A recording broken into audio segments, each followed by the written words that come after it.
진행을 맡은 정국재 팀장입니다. 오늘은 바이오안전성정보센터의 김기철 센터장님을 모시고 최근 이슈가 된 유전자 가입 보고에 대해 알아보겠습니다. 예, 안녕하세요. 김기철입니다. 올해는 미국의 제니퍼 다우드너 박사가 크리스퍼 유전자 가입 기술 논문을 발표한 지 10주년이 되는 해입니다. 이 기술은 지구상 생물체의 거의 모든 측면에 영향을 미치고 있다고 합니다. 이 기술을 적용한 제품들이 최근 속속 개발되어 상업화를 시작하고 있습니다. 지난 7월 1일부터 15일까지 일본에서는 푸드테크 이벤트가 진행되었는데 유전자 가입 기술을 이용한 보고의 시식 행사와 판매를 진행했습니다.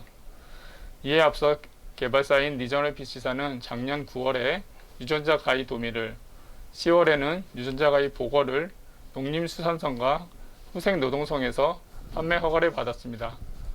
센터장님, 이번에 판매되었던 보고와 도미의 특징은 무엇인가요? 예, 특징이라고 말씀드릴 것 같으면 근육 성장 억제 유전자라고 하는데요. 이 유전자가 작용하지 못하도록 해서 먹을 수 있는 어떤 살의 양이 늘어나고 또 빠르게 성장할 수 있다는 것이 특징입니다. 빠르게 성장하는 특성을 가진 연어가 개발되었던 것으로 기억하는데 이 연어도 판매가 되고 있나요? 예, 속칭 대서양 속성장 연어라고 알려져 있죠. 이 연어는 어떻게 보면 세계에서 처음으로 판매된 GMO가 되겠습니다. 이걸 개발한 그 아쿠아 바운티사에서는 5년 전부터 캐나다에서 GM 연어 판매를 지금 하고 있고요. 계속 시장 확대를 추진하고 있는 것으로 알고 있습니다. 그렇다면 최초로 판매된 유전자 변형 어류는 연어이고 이번에 판매된 것은 유전자 가입 보고인데 유전자 변형과 유전자 가입 두 기술의 차이는 무엇인가요? 예, 유전자 가입 기술은 우리가 목표로 하는 유전자를 정밀하게 찾아내서 잘라낼 수 있다는 점에 큰 특징을 가지고 있습니다. 잘 알려진 그런 유전자 가입 기술인 크리스퍼 카스9을 일단 말씀을 드리면 목표 유전자를 찾아내서 그 스캐너 역할을 하는 그런 RNA 서열이 있고 그걸 크리스퍼라고 하고요. 또 잘라내는 가입 역할을 하는 유전자, 즉 카스9으로 이렇게 구성되어 있는 그런 기술입니다. 이런 유전자 가입 기술을 이용해서 잘라낸 그 위치에서 돌연변이를 좀 일으키거나 그 위치에 외래 유전자를 삽입하는 그런 경우도 있습니다. 두 가지 경우 모두 정밀하다는 측면에서 일반적인 유전자 변형 기술과 차이가 있습니다. 네, 더 정밀해졌다는 것이 기존 기술과의 차이점이군요. 예. 그렇다면 이러한 기술을 개발한 나라들에서 관련 제품들이 많이 만들어졌을 텐데요. 어떤 나라에서 판매가 되고 있나요? 예, 그 기술이 발전한 미국과 일본이 있는데요. 먼저 미국에서는 버섯, 콩, 감자를 대표적으로 판매를 하고 있고요. 일본은 지금 나오고 있는 보거나 도미, 토마토가 시판되고 있는 그런 상황입니다. 토마토의 경우 비록 시장에서 퇴출되었지만 유전자 변형 기술을 가장 처음 적용한 식물로 유명하죠. 일본의 유전자 가입 토마토에 대해 조금 더 설명해 주실 수 있을까요? 예, 지금 말씀하신 그런 유전자 변형 토마토하고는 좀 다른 거죠. 유전자 가입 토마토는 작년 9월에 일본에서 유전자 가입을 이용한 돌연변이 기술로 소위 말하는 GABA, 가바 함량을 높인 그런 토마토 판매를 시작했습니다. 이 제품은 혈압 상승을 좀 억제하고 스트레스를 좀 완화시킬 수 있는 GABA, 가바 성분이 포함되어 있는데요.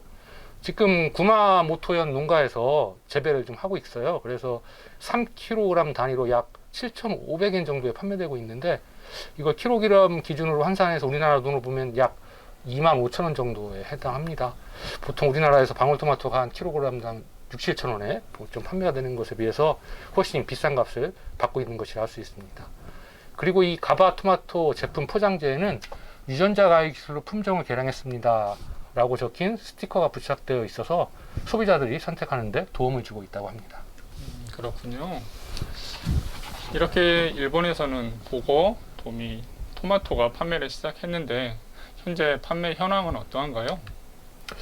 그 회사에 따르면 보고와 도미는 지난해 말 소량의 시범 판매를 개시했고 소비자들로부터 좋은 평가를 받는 것으로 이렇게 알려져 있습니다.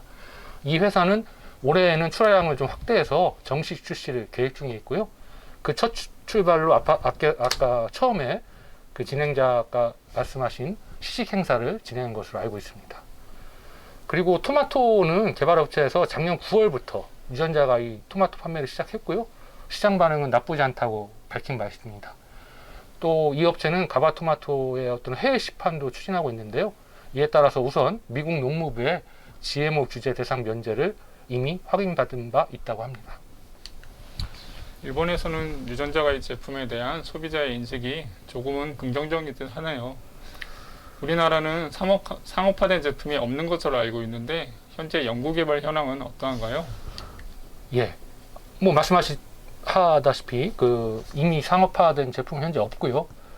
유전자 가위 기술의 특허를 갖고 있는 툴젠을 비롯해서 또 국립기관인 국립수산과학원 또 여러 벤처기업에서 연구를 하고 있는 것으로 알고 있습니다. 툴젠은 고올레인산 콩, 또 뭐 분홍빛이 도는 보라색을 지닌 페투니아를 개발한 바 있고요. 두 제품은 미 농무부로부터 GMO 규제 대상이 아니라는 확인 절차를 이미 완료한 바 있습니다. 또 국립수산과학원 같은 경우는 일반 넙치에 비해 근육 두께가 약 25% 증가된 넙치 생산에 성공했는데요. 아까 일본의 보고도무랑 좀 비슷한 경우입니다. 그래서 향후 안전성 확인을 거쳐서 상업화를 계획하고 있다고 알고 있습니다. 지금 우리나라에서도 여러 제품들이 개발되고 있군요. 이렇게 제품을 개발하고 나면 바로 판매가 가능한 것인가요? 그렇지 않습니다. 유전자 가위 기술 산물도 우리나라의 유전자 변형 생물체법 그런 적용을 받습니다. 따라서 위해성 심사와 생산 승인 등 안전관리 절차를 반드시 거쳐야 하는데요. 그런데 외래 유전자를 삽입하지 않았다든지 남아있지 않은 경우에는 그런 경우에 한해서 안전관리 절차를 좀 간소화하는 그런 유전자 변형 생물체법 개정안이 얼마 전에 국회에 제출된 바 있습니다.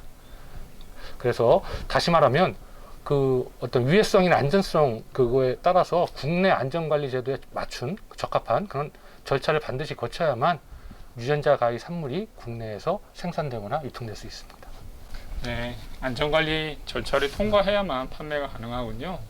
그렇습니다. 예.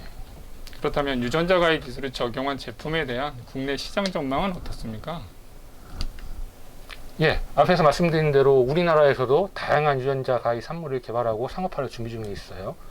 그리고 정부에서도 연구개발 투자도 하고 있고 또 유전자 변형 생물체법 같은 어떤 관련 법과 제도를 정비하려고 노력하고 있습니다. 그래서 이러한 민관의 노력이 곧 성과를 보일 것으로 그렇게 예상을 하고 있고요. 그에 따라서 우리 같이 이런 어떤 정보를 소통하는 기관에서 이런 유전자 가위 기술에 대한 정보를 제대로 알리고 소통하는 일이 중요하다고 생각을 합니다.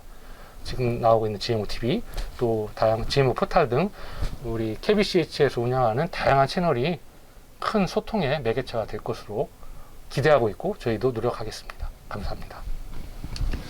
네, 저희 동영상이 도움이 되셨다면 구독과 좋아요 눌러주시기 부탁드리며 재밌고 유익한 컨텐츠로 다시 찾아뵙겠습니다.